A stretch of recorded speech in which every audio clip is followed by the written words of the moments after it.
Hey, Ruva. Okay, welcome in our Zoom event. How do you feel? Wait.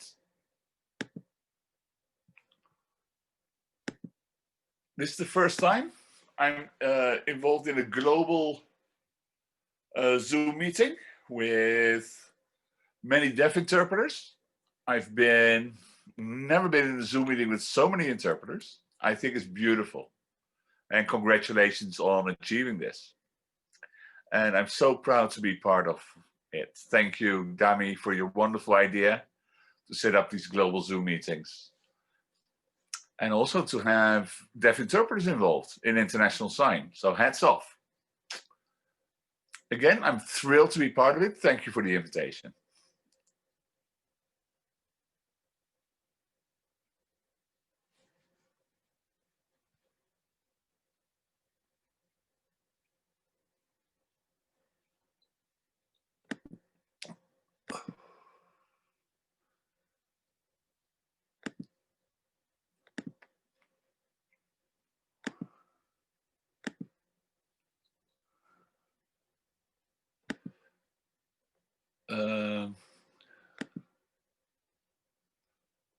This is a bit confusing. I'm on gallery view. I see a lot of people signing now. Apologies for that.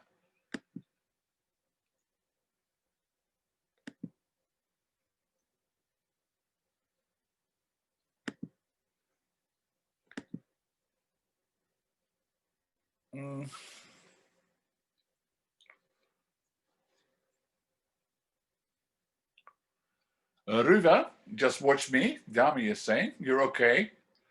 I'll take myself off screen and then the floor is totally yours. Welcome. My name is Ruva. My last name, Kremers. This is my sign name.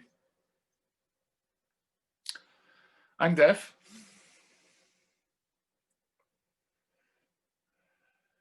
Can I put on the next slide, please?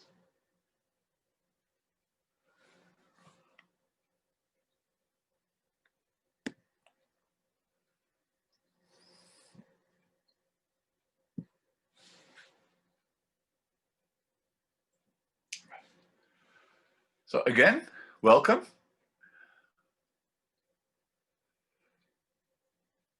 Can I have the slide up, please?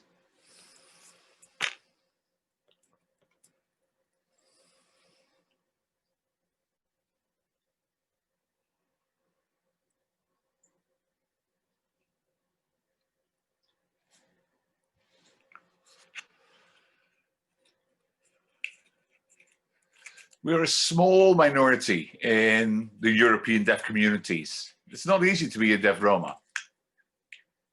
Next slide, please. Next picture.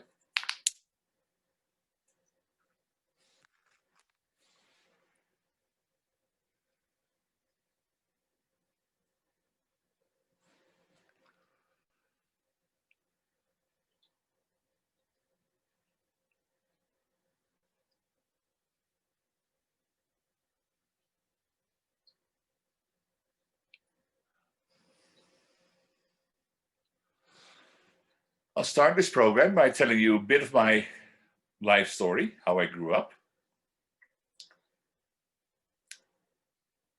I am deaf. I do have deaf family members, so we do share a culture. Then I will tell you a little bit of the history of the Roma people, traveling people.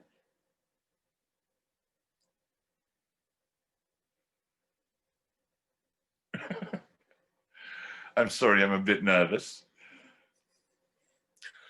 Roma people do have a spoken language. If deaf people have sign language, and of course there are Roma deaf people. I will then show you a video, and at the end there'll be a Q&A session, a question and answer session.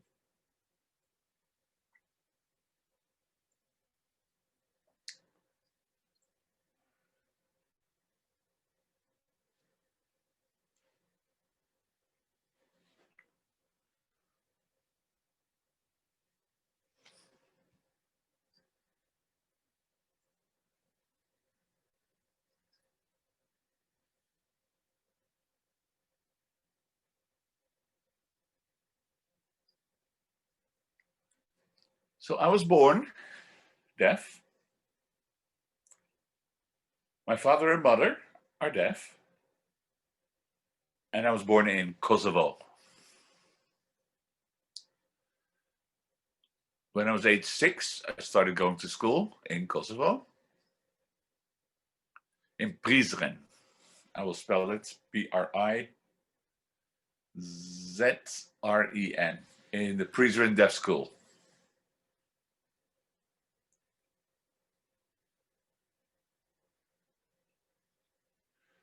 I was born in a city called Peja. So I traveled back and forth to school. Between school and home.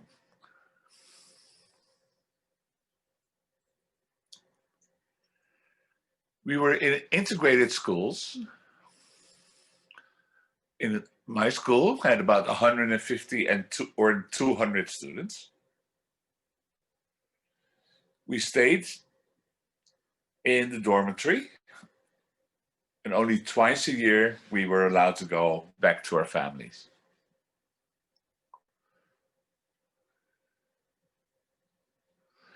We had different schools in Kosovo. We had schools where the instruction was taught in Albanian.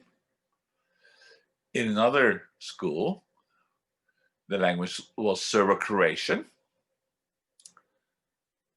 But what we shared was our sign language.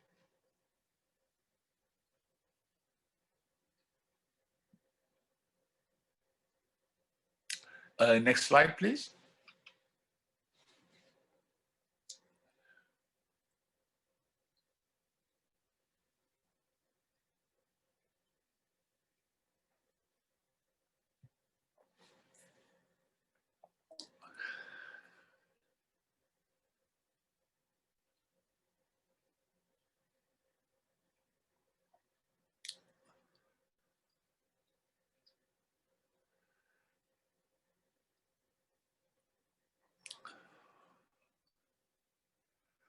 What about my people, the Roma people? Many of you, when you see the word or hear the word Roma, you think of the capital of Italy. But when I use the term Roma, it refers to my people, my tribe, my family. There is another tribe called the Sinti, who are travelers.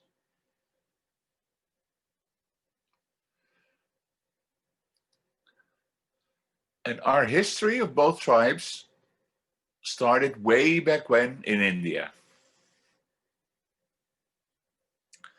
where we were part of the general population, and we shared a language, both the Roma and the Sinti. In the year 800 before Christ, until 1902, or 192, so way back when, no, when the First World War happened, many Roma and Sinti escaped India and ended up in Europe to live in the West and the East of Europe.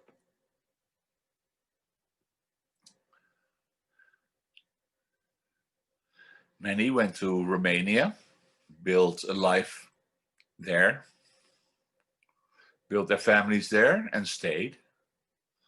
Others had a different culture. They were travelers. So they moved on into Europe, from Romania into Hungary, Yugoslavia, former Yugoslavia, and the rest of Europe. Many ended up in France. So we ended up all over Europe. There is a difference, though, between the culture of the Roma and the Sinti. In the year 800 before Christ,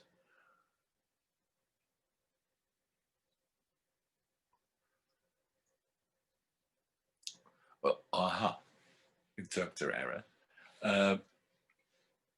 Between 400 and 800 years ago, many of us were discriminated.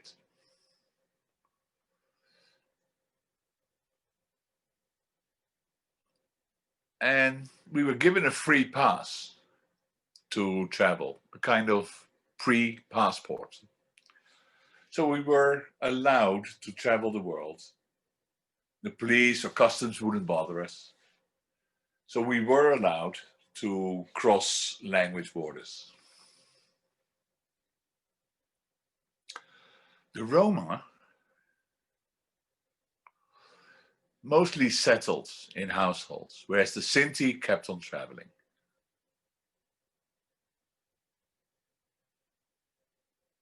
So that's one major difference between the Roma and the Sinti. But there's also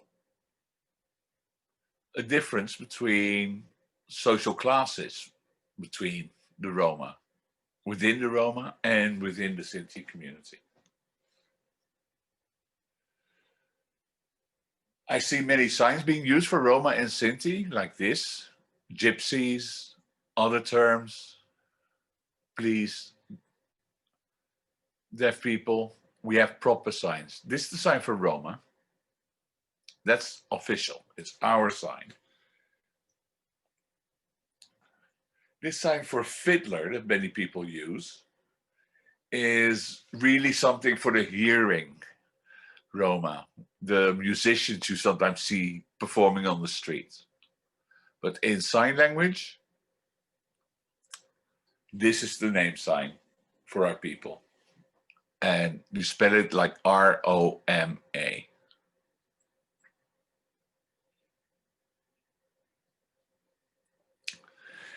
In 1960, in London, there was a political resolution to allow Roma to live in England and have their proper identity and to give them the nationality.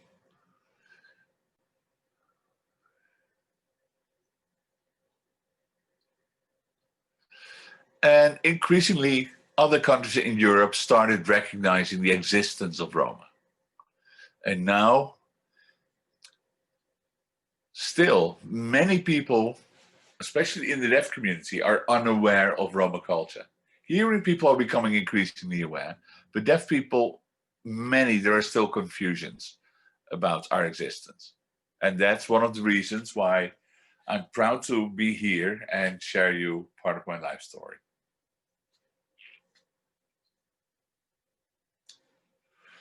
The next slide, please.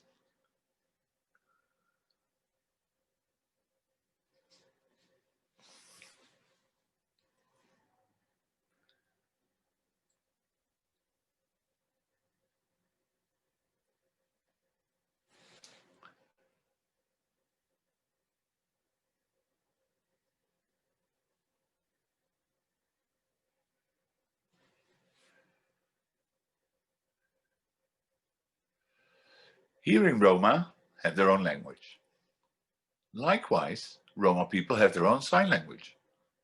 And both are beautiful languages.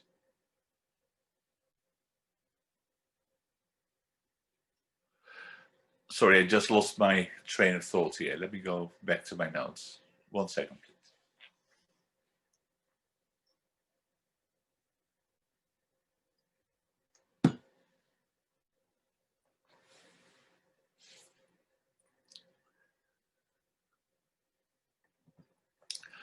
I'm sorry, I just lost my train of thoughts here. So both deaf and hearing Roma we have our own languages.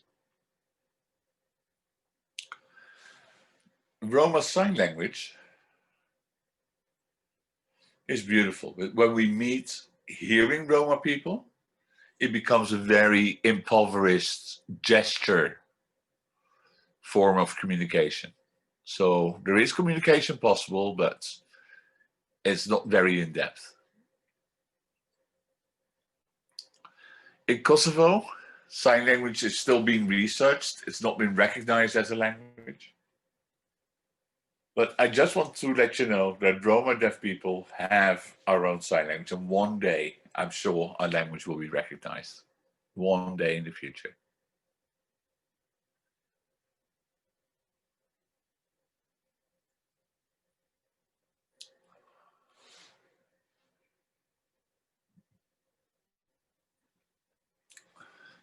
Can we show the video, please, dummy?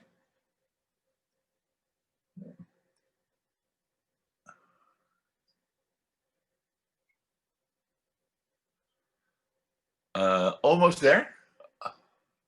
It's almost there. Dummy here. Let just the technician, give the technician a few seconds to start the video again. I'm sorry. That stopped my heart for a second.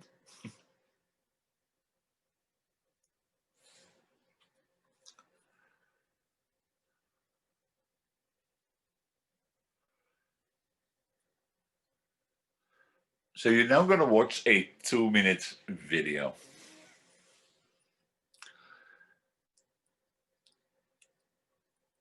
The Roma people, there's around 10,000 in Europe and only 20,000 in France. In France, there's talk of many people think that Roma don't want to integrate, or they're immigrants just coming here for social security. And that's the kind of image we get on television. But I chose to spend some time with Roma people. The family Adovic, Radomir, and Stanka. They have 11 children, 4 are deaf, and they've been living here for the past 2 years.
So what you've just seen in this video is the culture of deaf Romas.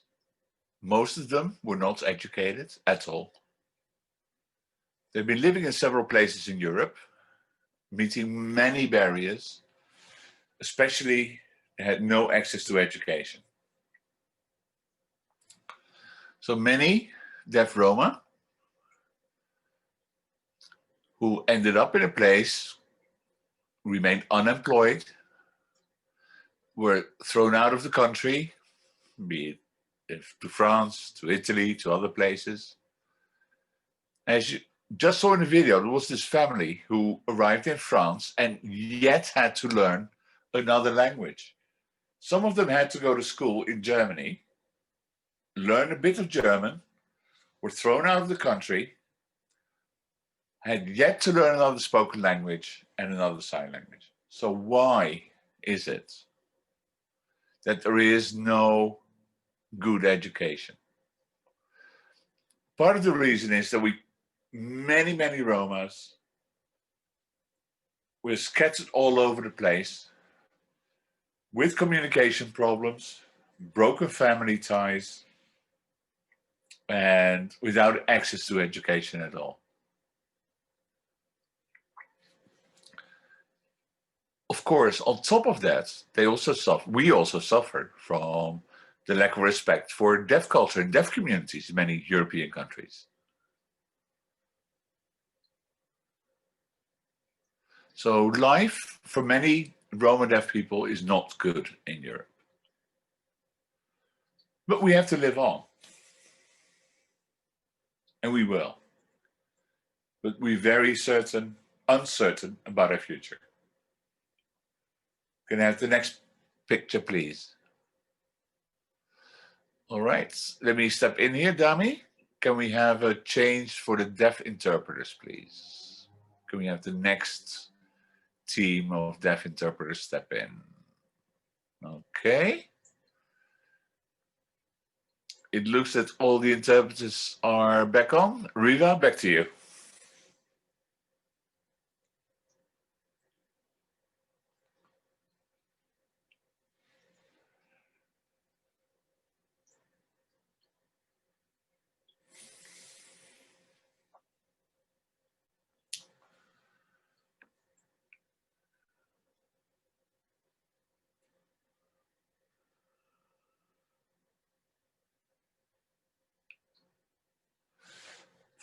For many Roma deaf children, life is hard.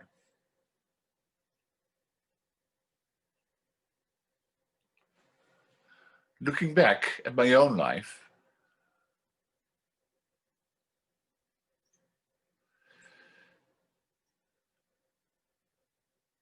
I was very lucky to be allowed in the Prizren Deaf School. My parents lived in Preja, a town in Kosovo.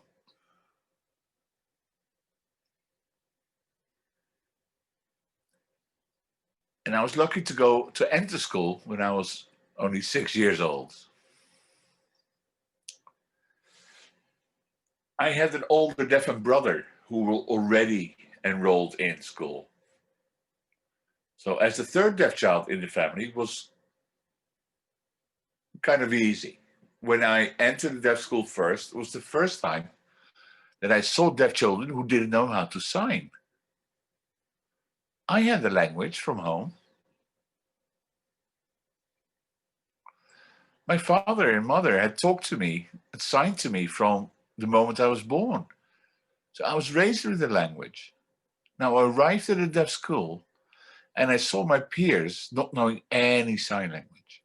So I taught them sign language.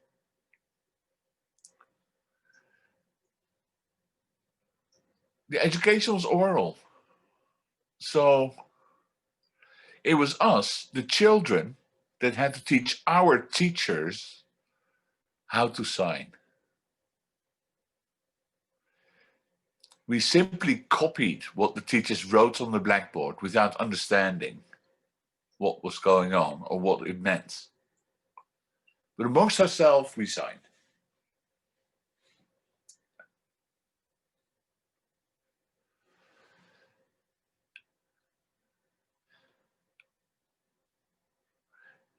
My brothers were teased and bullied for being Roma. My oldest brother graduated from school. After a while, my second brother became the one who was bullied and discriminated for being deaf and being a Roma. He coped quite well and graduated school. Now the third deaf child was me. I was the last one in school. And again, both adults and children started bullying me and oppressing me, discriminating me. I suffered a lot.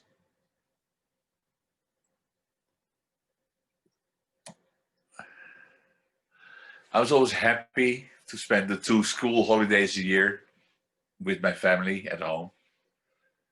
And during the holidays, I told my parents I wasn't happy at school. I was being discriminated.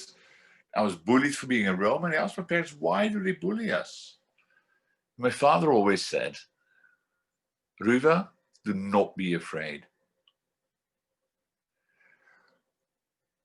Yes, you can come out as a Roma woman. You have your language, you have your culture. You do not have to change because you're a Roma. You don't have to pretend that you're a Catholic, Jehovah's Witness, or a Muslim. Don't. We've given birth to you. You have your human rights. Stand up for yourself. They asked the same question to my mother. And my mother said, if somebody bullies you, slap him in the face. And I told Mom, okay, if a girl teases me, I can slap her in the face, but can I do this to a man? My father told me, no, don't slap people, don't hit people. You're beautiful, you're a Roma. Don't be violent. So I had the dilemma. My mother told me it was okay to hit people if they bullied me. My father told me I shouldn't. So I didn't know what to do. I followed my mother's advice. I was going to be a strong Roma woman.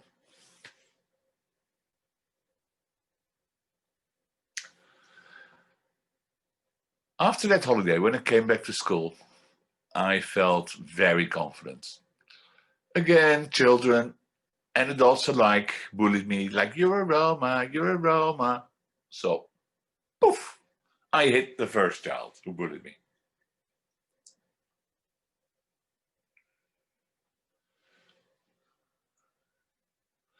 Of course, there's now laws that forbid violence. But in my days, well, that legislation didn't exist.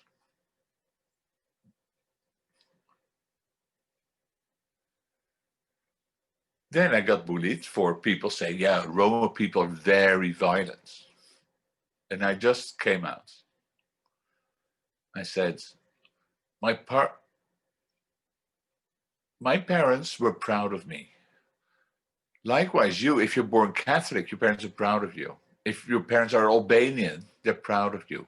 Why bully me for being a Roma? At age 11, I really started standing up for myself.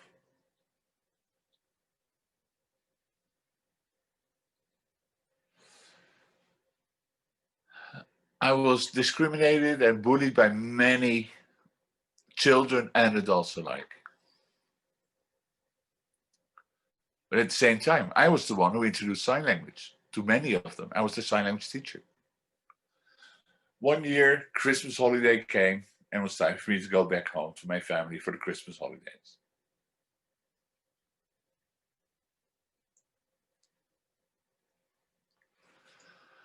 I remember the date, it was the 12th of December. I went back to my parents' house, back to my father, mother, my brothers. And my father looked at me really with a worried look on his face. And my father told me, Ruva, it's very important that you stay in power. You cannot be weak. You are important. You got your life from your mother and me and from our culture. Learn to read and write. Get your diplomas. Find work.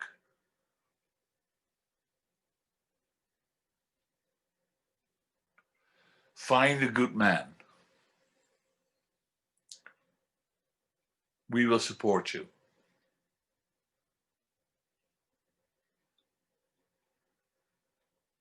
So I was looking at my dad, wondering why he told me all this. Yes, I knew school was important. Graduating was important. Finding work was important. Being open about me being deaf and a Roma. Yes, I wanted a family. So I told my dad, yes, I will do all this. Why are you telling me this? The next day, my father died.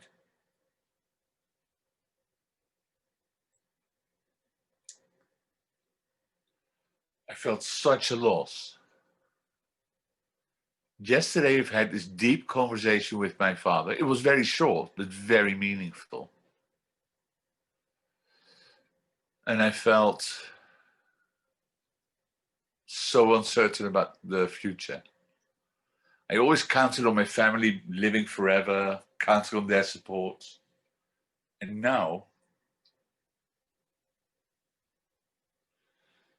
I realized that my life was going to change dramatically and my path was going to change.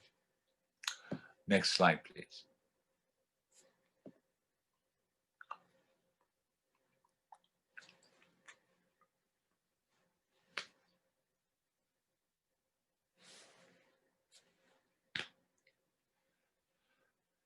Excuse me, that was the wrong slide. Can we go back?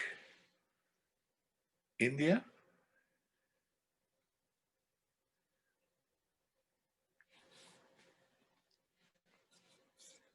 Can we go back to the picture from India? Thank you.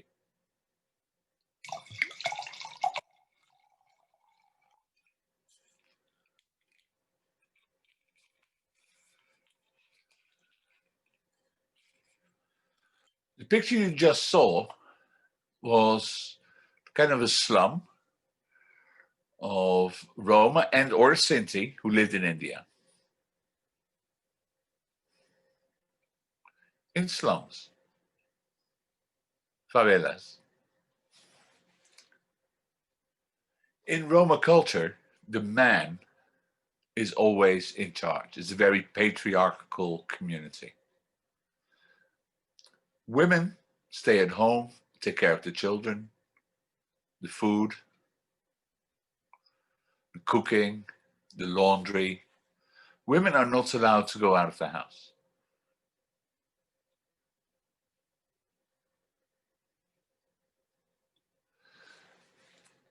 If your husband comes home and finds out that you've visited even another Roma family, the man has the right to slap you, to abuse you. It's the woman's role to stay at home, take care of the kids and the food. So men are allowed, even in Roma culture, to abuse the woman physically. Now, if you're deaf and a woman, suppose you marry, you get children, even if you're a Roma husband, he will discriminate you and abuse you even more.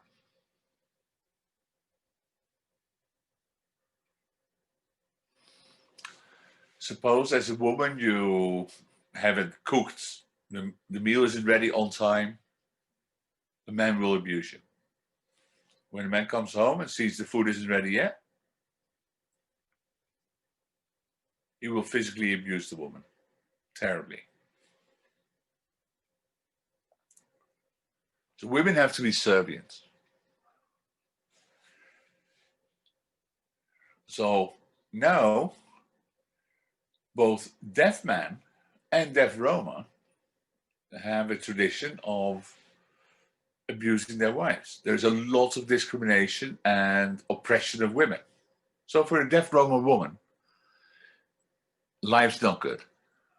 You can only hope for a better future. But you always have to show respect to the guys. If a man is discriminated, if your husband discriminates you or is violent with you, there's a big risk that you start abusing your own children. Because we're really raised with the idea that it's okay, that it's normal to be abused. So in my culture, and within my family, there was a lot of oppression happening. Remember I told you my father passed away and I felt that my life was going to change. It did. My family thought I would continue respecting the traditions, but I decided differently. I listened to my father, stood up for myself.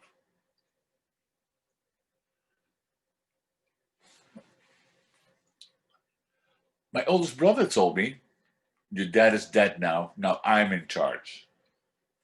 And I told him, well, I graduated from school. I make my own money. I'm not going to pass on my money to you. My oldest brother already had a wife, 3 children, all deaf.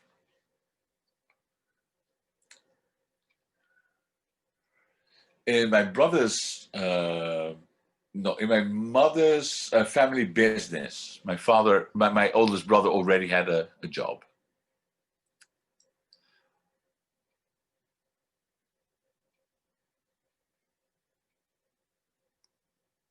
We had a home that we built ourselves. On the bottom floor in one room, my brother lived with his wife.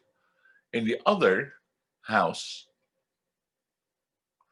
in the other room in the house, it was my mother and my other siblings. My mother and I worked very hard. My brother was lazy. He didn't work because he was now the oldest man. So we had to contribute money to him. And he just said, I'm the oldest, I'm the firstborn. I have to, you, the younger siblings, and mom, you have to support me and my family. So I saw all my hard-earned money being taken away by my oldest brother. He had no life. My only purpose in life was to take care of my oldest brother's family. It was a mess.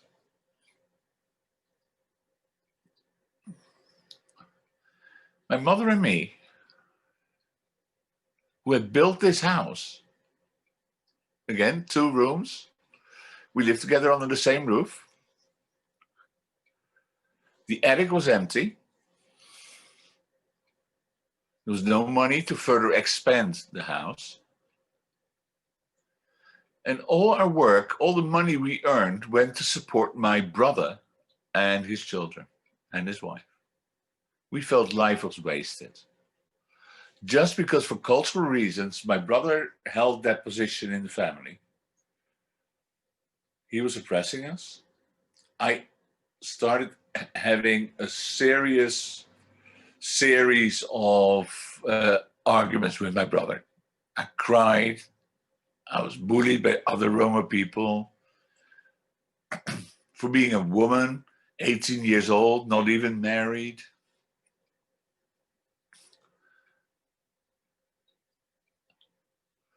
Because girls are supposed to get married in my culture at age 13, 14, or 15.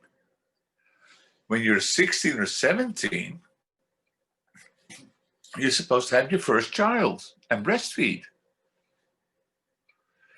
Now here I was 18, unmarried.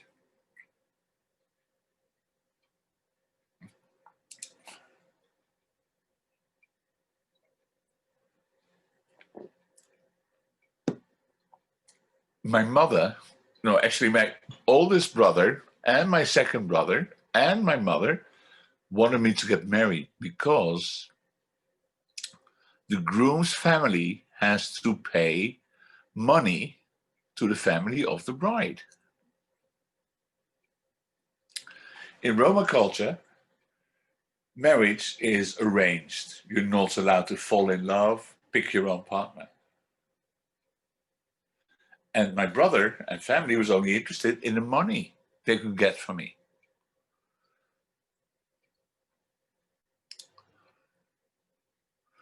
You have to get married, and on the wedding night, after the wedding night, you have to show the sheets. After the wedding night, you have to show the blood of a woman losing her virginity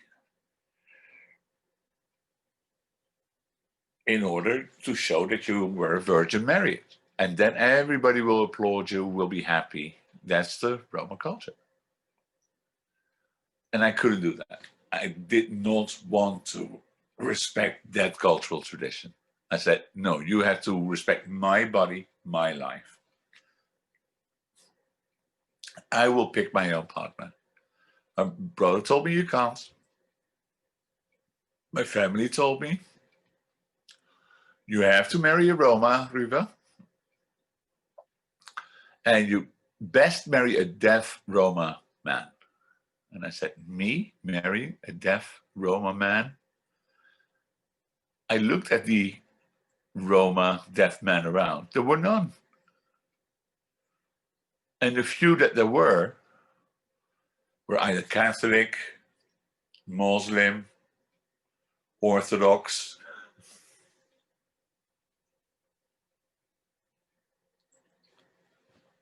And those men weren't interested in marrying a Roma woman. They wanted to have a woman they could oppress, look down on, abuse. And don't forget the fact that I'm lucky I wasn't raped, but rape is very much part of Roma culture. I was lucky that I was strong enough. I was lucky that my mom told me that when I was in a deaf school,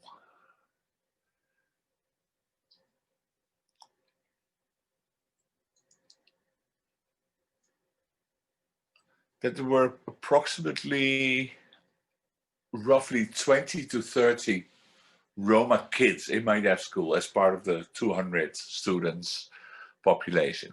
Of course, there were Albanian deaf kids, Serbian deaf kids, but about 20 to 30 Roma deaf kids. And from that 20 or 30, half dropped out of school.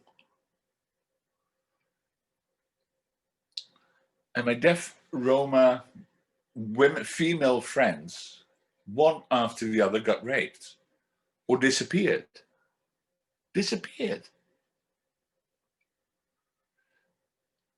The next one got married, age 13, had to drop out of school without graduating.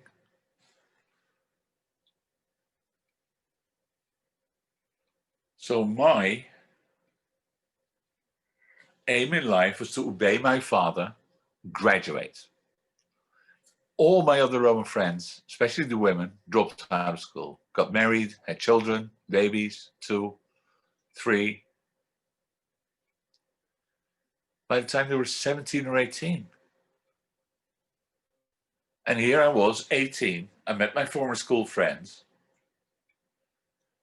And they were proud. They had a family, they were married, they had children. And they looked at me like, what about you? What's wrong with you? And I told them, you're not educated. Sure enough, you respected your family values and traditions. I haven't, but I will find my own path in life. So I lost one friendship after the other.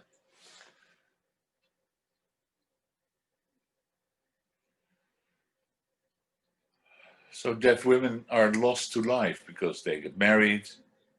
Once they get divorced, they end up with horrible lives, with their kids, no husband, no education, being abused, without work, without money. So it's hard for women to get work, for deaf women to get work, let alone for a Roma deaf woman to find work. They're triple discriminated.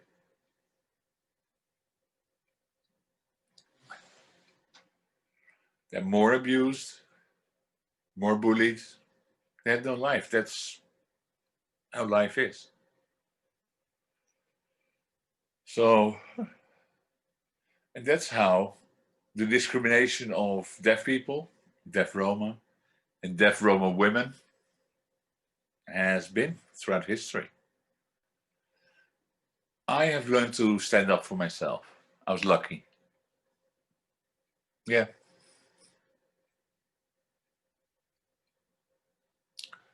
Okay, it's time for a swap between the deaf interpreter teams.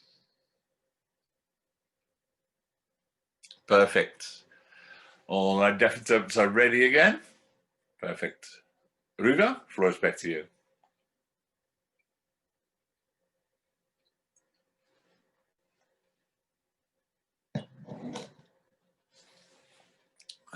Next slide, please.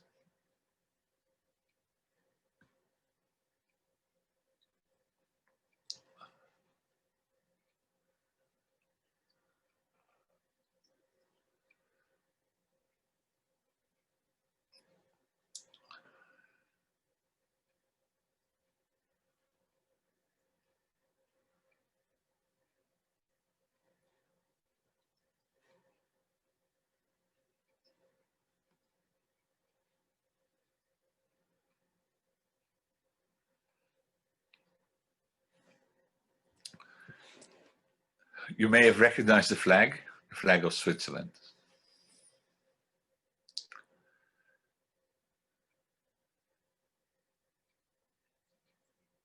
I lived there for 11 years and that's where I got empowered. So how did I end up living in Switzerland? Back to Kosovo, I had my family struggles. There was a lot of pressure on me to respect the Roma culture. I rebelled, and for the first time went to Switzerland to work in a restaurant 1 year.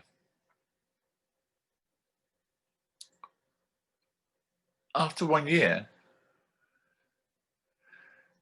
and 3 months, I was deported and sent back to Kosovo from Switzerland, all the way back to where I came from.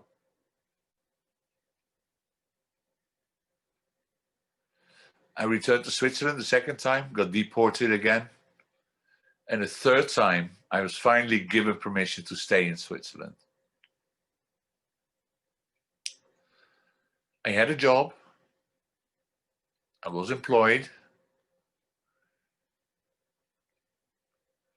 I entered a deaf club and I asked the people there to ask me to educate me to learn to read and write Swiss. But the Swiss deaf people didn't help me at all. They said, "You're a refugee, why would we help you?" I said, "Wait, you're deaf like me, why wouldn't you help me?" And they told me, "We don't care, you're from Kosovo, we don't care." So 3 times I was deported out of Switzerland, caught by the police, been imprisoned for 2 months, sent back to Kosovo, I ran back to Switzerland. And only the third time when I returned to Switzerland, I was allowed to stay. Swiss deaf people wouldn't help me. And this is hard. I got help from some hearing Swiss people. I was offered a job here, there. I built up a hearing network. Some hearing Swiss people, they liked me, my way of communicating, my, I guess, charisma. So I was really able to build up work experience, but I've never integrated in the Swiss deaf community. My whole network existed of hearing people. And in Switzerland, there's a whole international crowd of people who live and work in Switzerland, and that was my crowd. That's where I gained work experience and developed myself.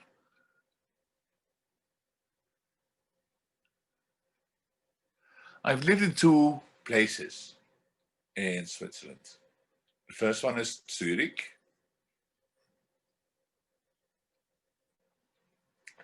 This is the sign name of Zurich. The second place I lived in Switzerland is more in the south, in a town called Zermatt, in a ski resort. It's a place where many people come to celebrate the holidays, to come skiing or snowboarding. So it's very high up in the mountains. So it's called Zermatt. And Zurich, again, here's the sign name for Zurich. Those were 2 places where I lived.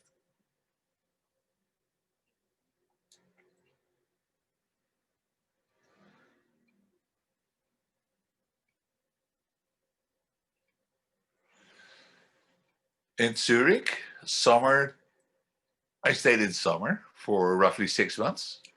But when the fall season, the winter season came, I moved to Zermatt, because then the ski pistes would open up. And that's when I had my winter jobs. I want to show you some pictures of that period. Next slide, please.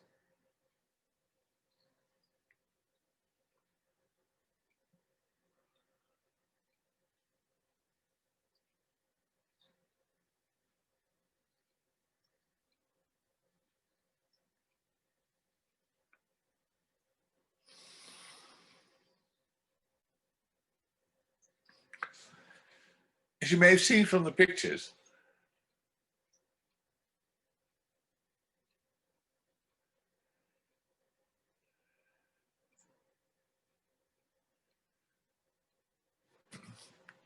in Zermatt, I used to work evenings.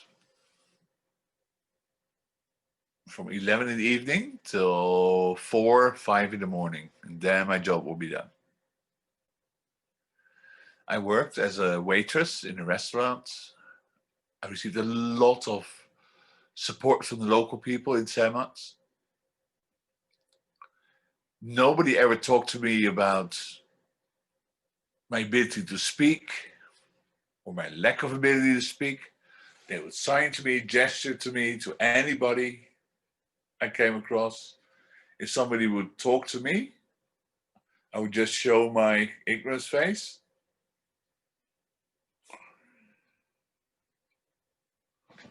And some of my co-workers would tell that person, hey, this lady doesn't talk. Sign.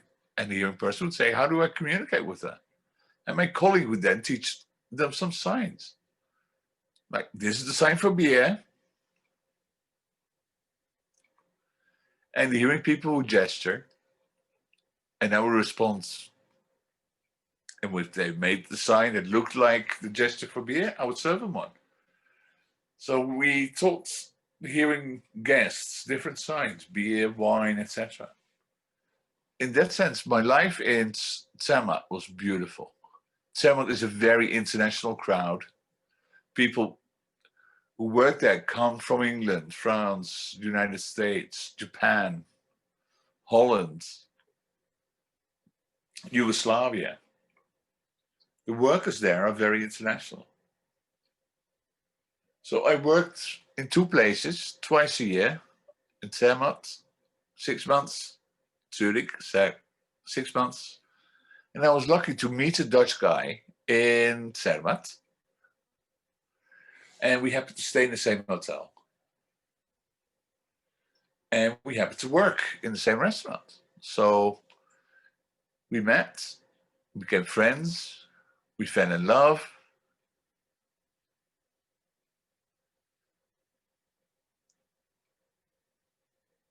And this was mutual. He taught me to snowboard. Another friend helped me to improve my snowboarding techniques. I'm an okay snowboarder since then. Because I worked in the evening, like I said, from 10 till the morning, 4 or 5 o'clock. When I was finished, I would go to bed, catch a nap till 10, 11, get dressed, and then bring my snowboard up the mountain, snowboard down, until it was time to go to work. So after this half year, snow starts melting in Zermatt, winter season is over. I had to go back to Zurich to live and work there for summer.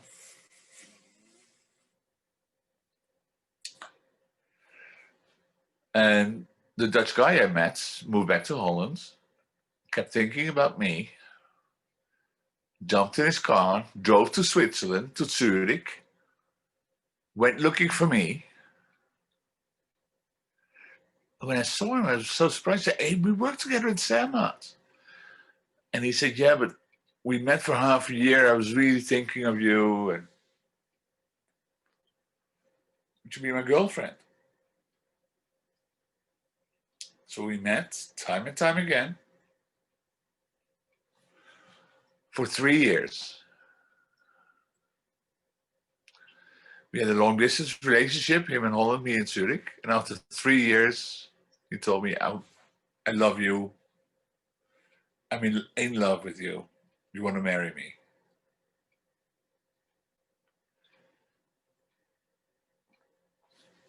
Before this moment, I always thought I'm deaf, I'm a woman, I'm a Roma. I'll go through life as best as I can. Here's this man who wanted to marry me. And I said, first of all, I'm not rich. Then I'm a Roma. and I'm deaf. And the man said, who cares? I know you for 3 years already. We've learned to communicate. I love you. I'm in love with you.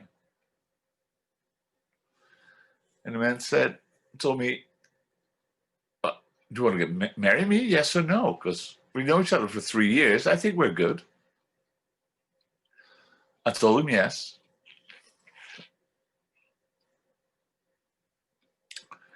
He did his paperwork. I did my paperwork. We got married in plain clothes, very normal, everyday outfit.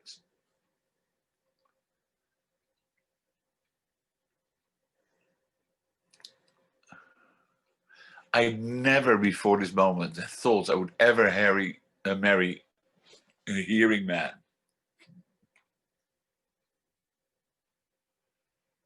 Okay, on to the next slide and life after marriage.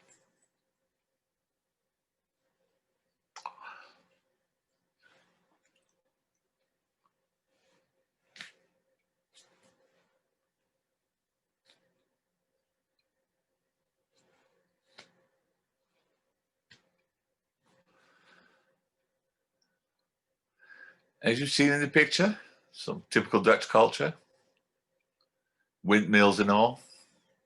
I moved my life, started living in Holland, became part of my husband's family.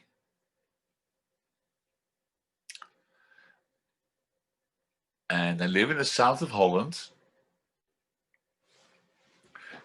in a province called Limburg.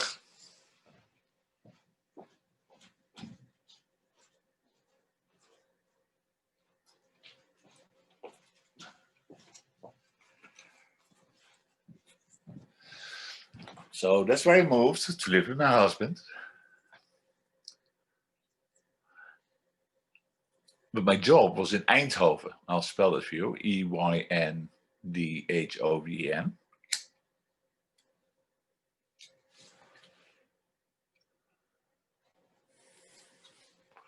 And it's the name sign for that town, Eindhoven. So I had to commute. My husband was commuting back and forth to work. So we decided to move to Eindhoven.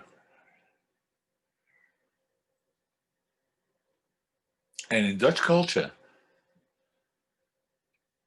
I learned so much. I was so empowered. Because when you come into Holland, you have to take courses to learn Dutch, to read it, to write it.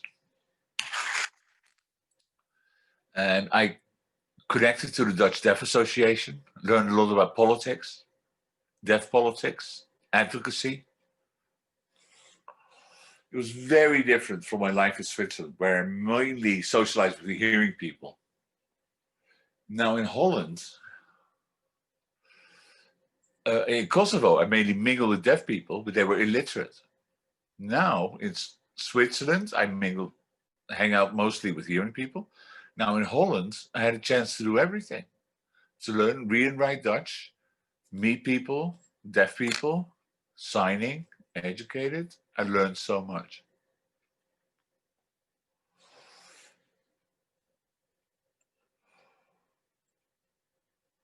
I started asking around in the Dutch deaf associations and deaf clubs, saying, do you know of other deaf Roma? In the beginning, they were confused.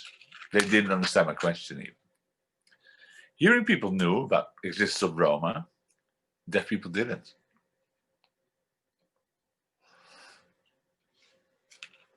I tried to give them some information. I started feeling disempowered. I lost my energy.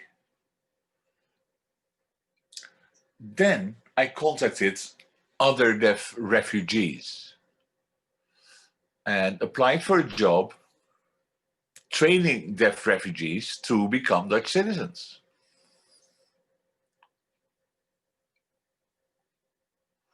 To integrate in Dutch society, to teach them about Dutch hearing culture. to respect Dutch culture. I mean, if you move into Holland as a migrant, you have to learn and work to learn the Dutch deaf culture, to become part of Dutch culture. So that's the job I did for many years. And it gave me so much satisfaction, so much experience, so much knowledge. In the back of my head, I always thought, oh, what do I do with my knowledge? I have 2 children. They're starting to grow up. So I asked my husband, what do I do with all my experience in the Dutch deaf community? I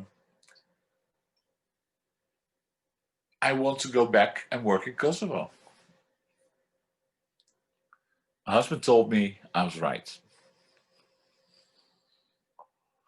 If a deaf Roma woman, yes, why don't you go out and establish an association for deaf Roma? At that point in time, I remembered my father. One day, Ruva, you will go into deaf politics. You will set up an association. You will be liberating a lot of deaf Roma people and women. So I felt so happy. In Holland, there's many Roma women, but deaf Roma women were lagging so far behind. So how to catch up? I saw deaf Roma being integrated in Dutch culture. I saw strong Roma women. Can show me the next slide, please. Time for an interpreter swap, please. Deaf interpreters.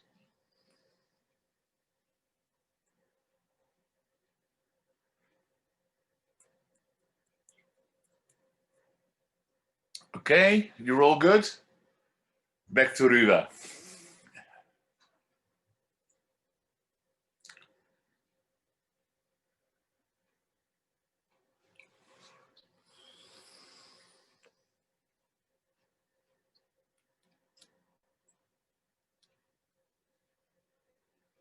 Hold on. Keep the slide on, please. 1 second.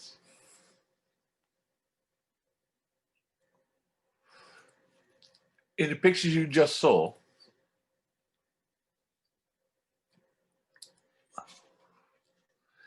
those were pictures of how I became empowered in Holland by hearing Roma women who taught me so much, gave me so much self-confidence.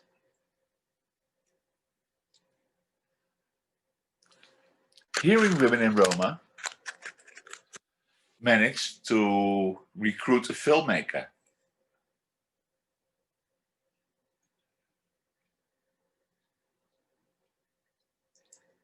Who filmed 320 Roma people and Sinti people.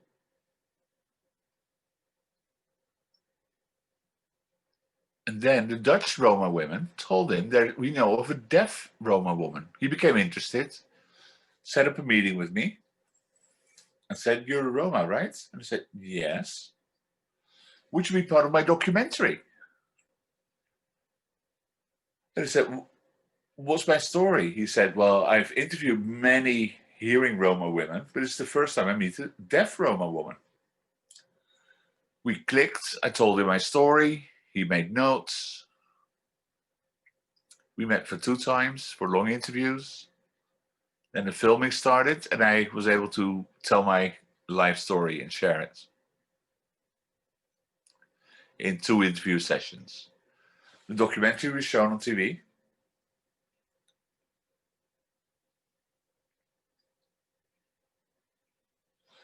I've been to the Rode Loper, which is a debate cafe in Amsterdam, twice. And when I saw the movie for the first time, I saw myself on the big screen. I was there with my 2 children and my husband, and my children saw their mother on screen and saw mom's life story. And I saw my children burst into tears when I heard my life story of discrimination and how I became the strong woman I am now.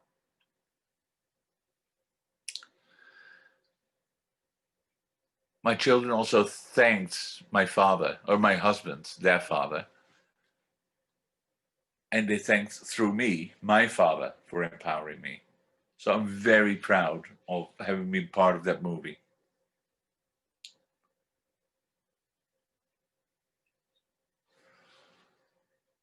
One woman portrayed in the documentary was a professional award-winning dancer, very famous. Another Roma woman was a musician, a singer. And the third woman was a deaf Roma woman, myself, telling about Roma culture, deaf culture, with pride. So I'm very proud to have been one of the 3 women portrayed in the documentary.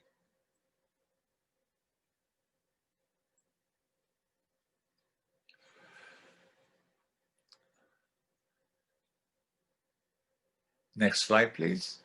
About my ambition to become politically active.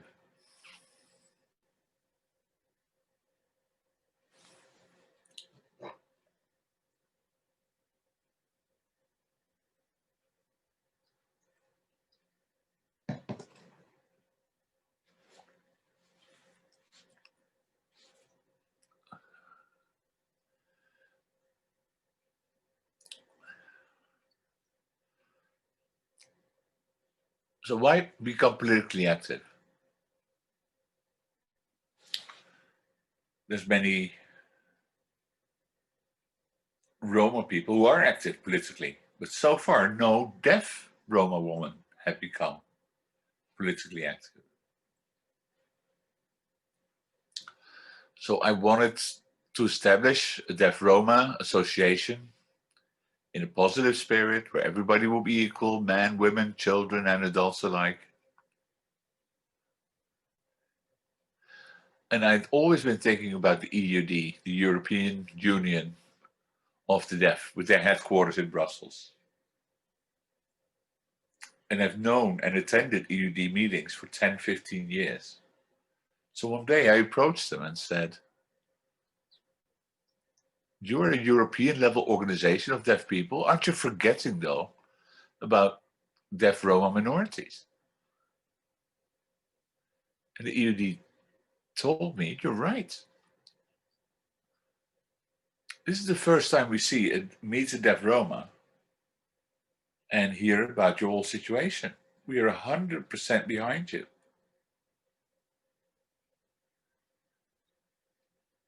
We know nothing about you. You're the first that ever approached us.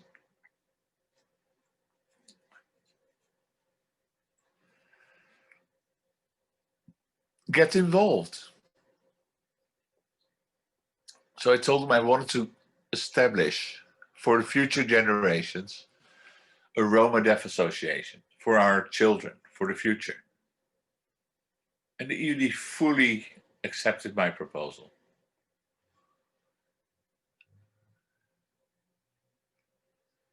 They asked me if I was interested in becoming an EUD board member. And I said, "No, sorry, I'm alone. I'm coming to you for help."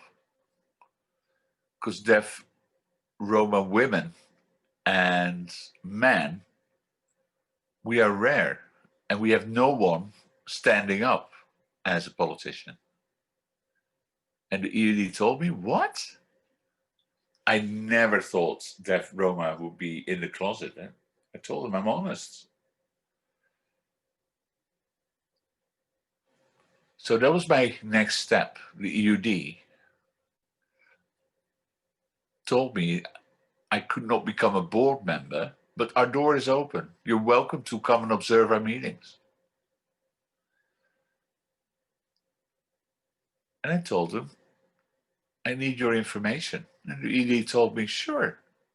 So they gave me information about their meetings.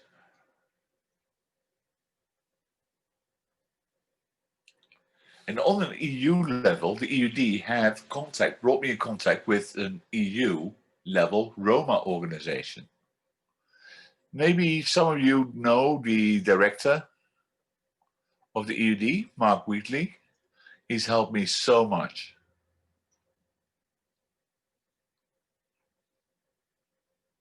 Another deaf leader I'd like to thank is Helga Stevens, a former member of the European Parliament,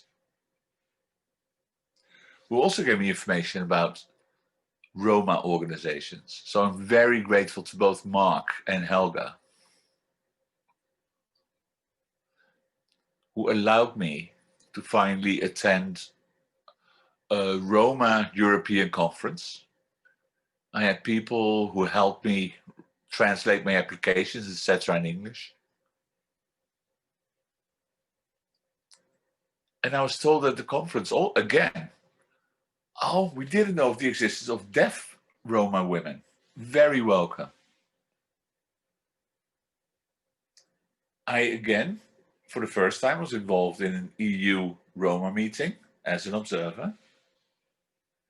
And I heard women talk about the EU Roma culture, life of Roma people in the EU. We had 3 fabulous female interpreters. Hearing speakers were telling negative stories about how difficult life was. Others presented a more positive picture. Most emphasized discrimination. And I was thinking back about my life experience, and I realized that also hearing Roma people are being discriminated. And I realized again that it's important to realize that for deaf Roma people, there's even more discrimination. There's multiple discrimination. So this went on in my head when watching these presentations.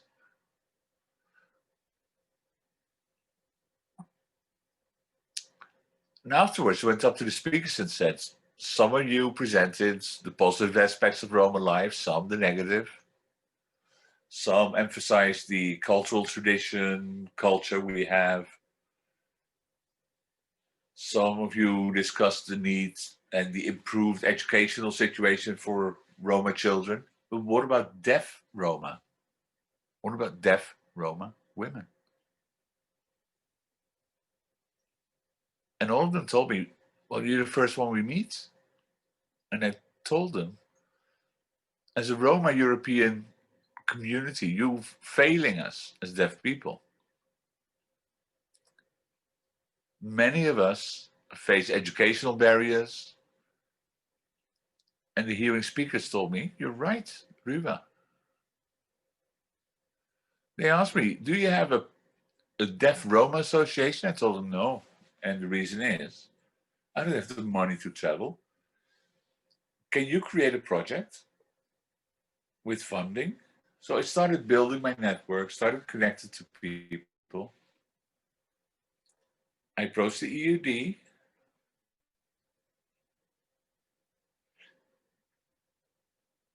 I could attend their political meetings.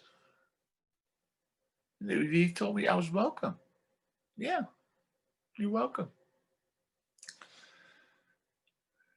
So at EUD, I saw presidents of national deaf associations. I met wonderful deaf people in high positions. In 2000 and let me think, 5 years ago.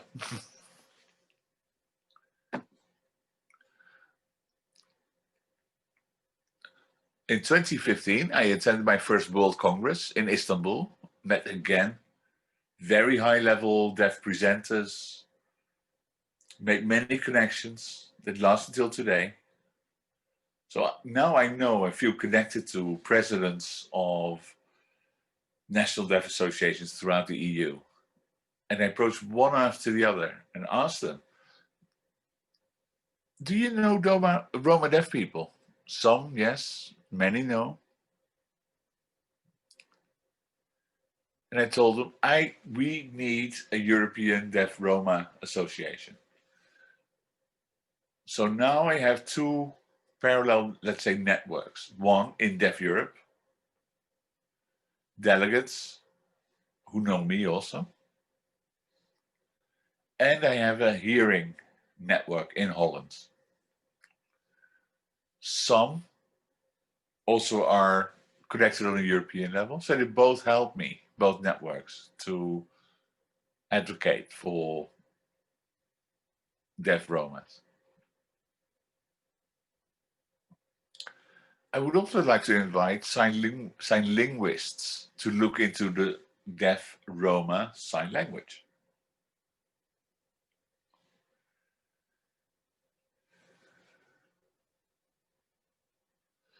Through the network of national presidents of national deaf associations, I'm trying to raise awareness about the existence of deaf Roma, about the unemployment on the deaf Roma, about the abuse happening among deaf Roma, about the lack of employment and educational opportunities for deaf Roma. So I really hope now that with this network, the EUD and my Hearing Roma network, I hope to be a role model for deaf Roma and to lift up the Roma deaf community, to improve life opportunities for deaf Roma kids. So because one day I'll be old, retired, and I want to see successful deaf Roma, to wave the deaf Roma flag one day.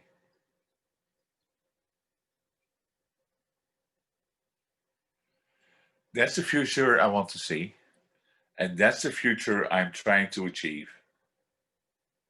That's how I try to work in my way to stop discrimination of deaf Roma people.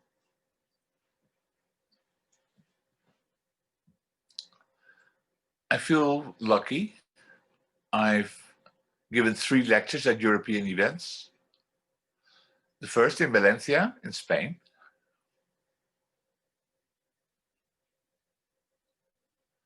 On a European Deaf Women Congress,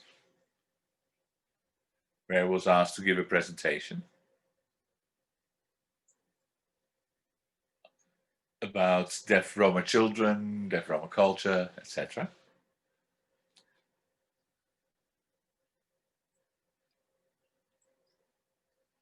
Secondly, at the recent World Federation of the Deaf Conference, I've given a presentation, and the audience was shocked. They never thought about deaf Roma women. They had many negative ideas about Roma people. They were surprised to see a deaf Roma leader, and I told them, yes, I come from let's say, a broken background, had no life in Kosovo because of traditional family values, cultural values. I've developed myself thanks to the teachings of my father. And I told them there are positive life stories about Roma people. There are Roma people who do have money, who do have a good family life, who are employed. And there are Roma people whose life is very hard, who work only under the table, etc. Then they asked me about Sinti. Like, why are they travelers? And I told them, it's their culture, it's their tradition. Some people choose for a sedentary life, to settle. Others choose to continue traveling. Both cultures need support. Both cultures need to get an opportunity to live as equal citizens.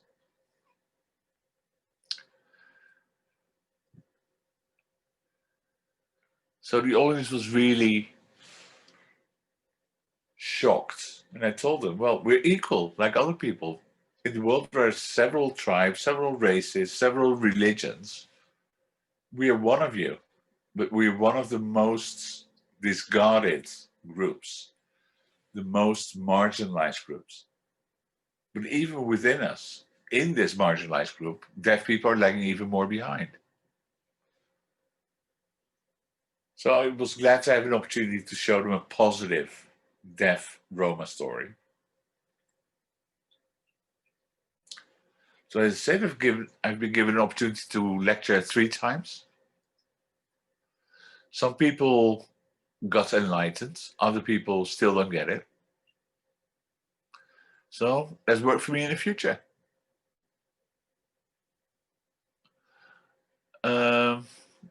Can you show the next slide, please?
Okay, we have a change of the deaf interpreter team.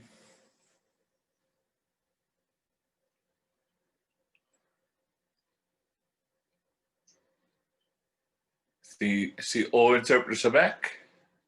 Go ahead, Ruva. Thank you, Damian.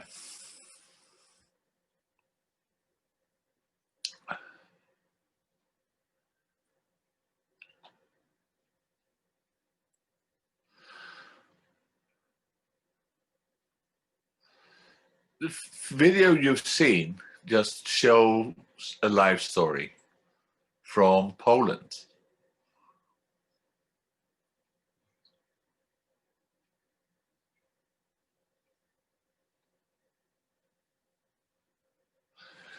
They're people from Kosovo originally. No, sorry, they're Roma people.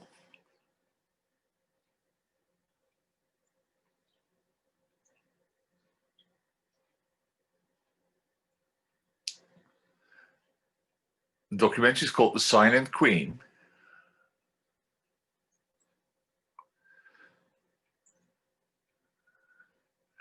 Because this girl is really pampered within the Roma family. So she's nicknamed the Silent Queen in this documentary. Now, what's the story? This deaf girl, woman, is uneducated, never attended school, was born in a family with very limited communication. Sure, the family gestured, but didn't know proper sign language. And this deaf girl learned to become a professional dancer. She learned traditional Indian dance, very traditional Roma culture. She cherished her DVD from Indian dance and learned from just watching the Indian dance. She practiced the moves, and she was lucky to enter a hearing dance competition. And this silent queen, our deaf girl, entered the dance competition and won. She was given a degree. She couldn't read the certificate, and she didn't realize that this could be her key to a good future. She wasn't aware of herself as a deaf Roma woman.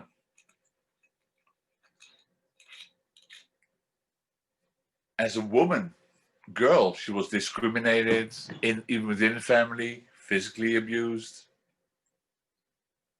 Her life was no good.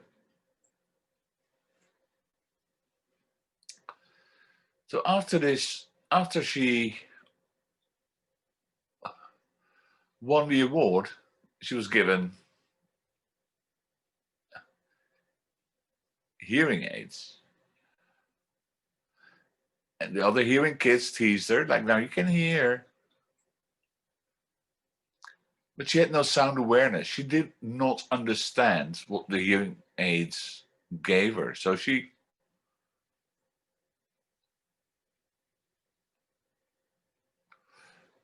got rid of her hearing aids because they weren't of any use. She threw out the paper of the award she had won. And this is a life story of how many deaf Roma get lost from the hearing community, where they're already marginalized, but also from their deaf community. Many are not aware, have never met another Roma deaf person, just keep living in their tradition within the Roma cultures. Many deaf Roma people get lost. At the end, you see her going into a car.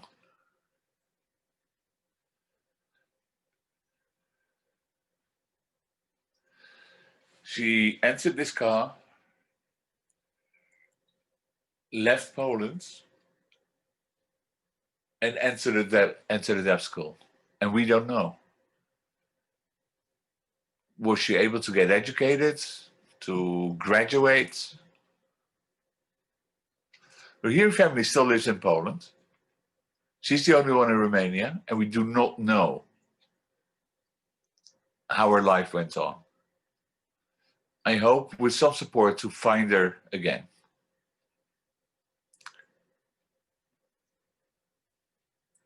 She didn't know the importance of the certificate she won with the dance competition. She's probably abused by her hearing peers.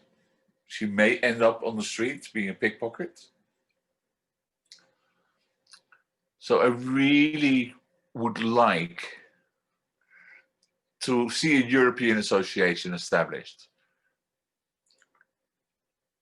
so the deaf Roma kids can be enrolled in schools, get access to a language, to diplomas, to employment. Because still many Roma kids are not involved in education, are not involved in sport, deaf sports, are not involved in the EUDY, the European Union of Deaf Youth.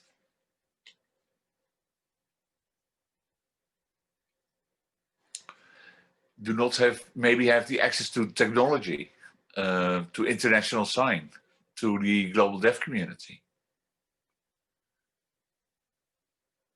Are not aware or proud of their deafness. So I think I've come to my end of my presentation. Thank you so much. Can you show the final slide, please?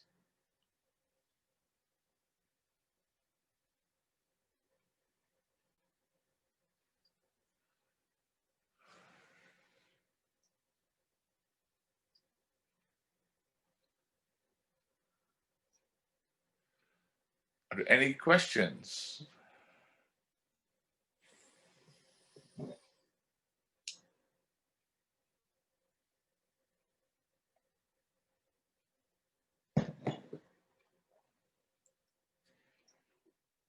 Okay, Damian, thank you so much for your presentation. Really powerful. Your life story, your achievements, a lot of respect. Now I want to open the floor for questions. I see none in the chat, so perhaps I can ask you some questions and you can respond to those. Ruva, sure.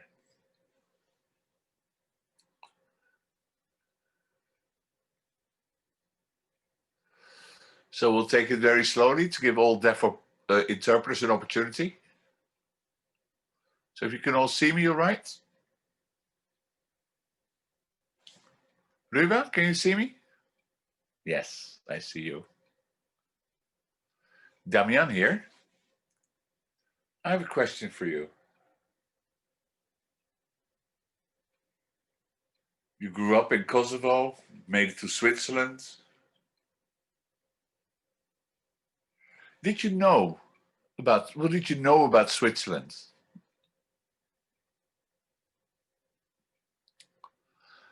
In Kosovo, yes, we heard about Switzerland.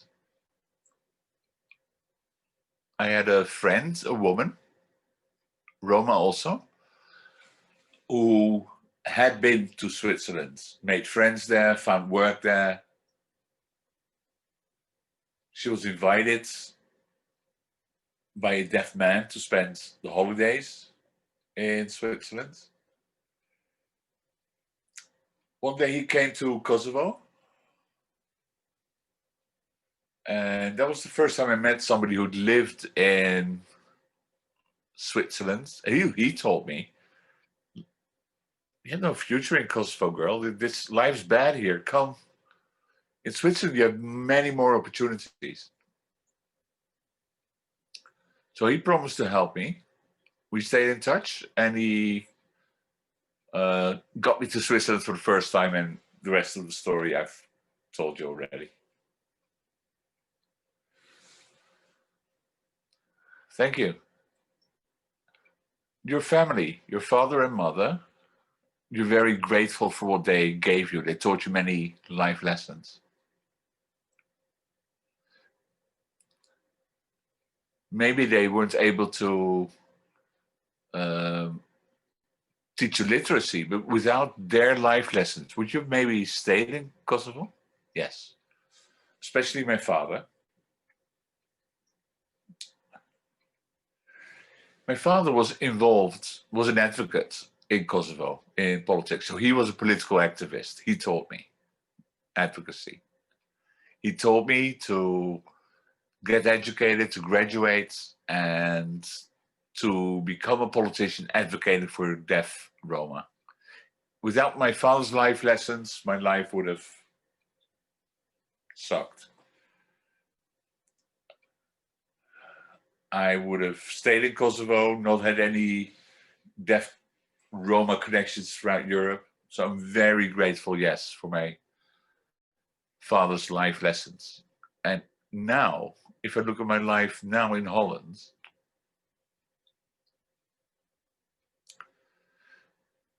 I cannot forget my people. I cannot forget the Roma and Sinti people. I want to work to improve their lives, and I want to thank my father for his life lessons. Without that, it would have been stuck in traditional cultural norms. My father really respected me as a woman and allowed me to become who I am.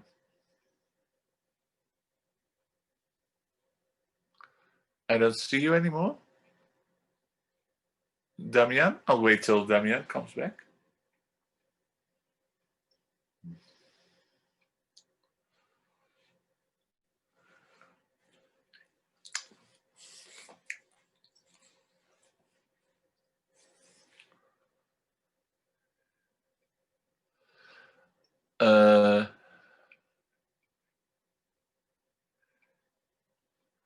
Dami is maybe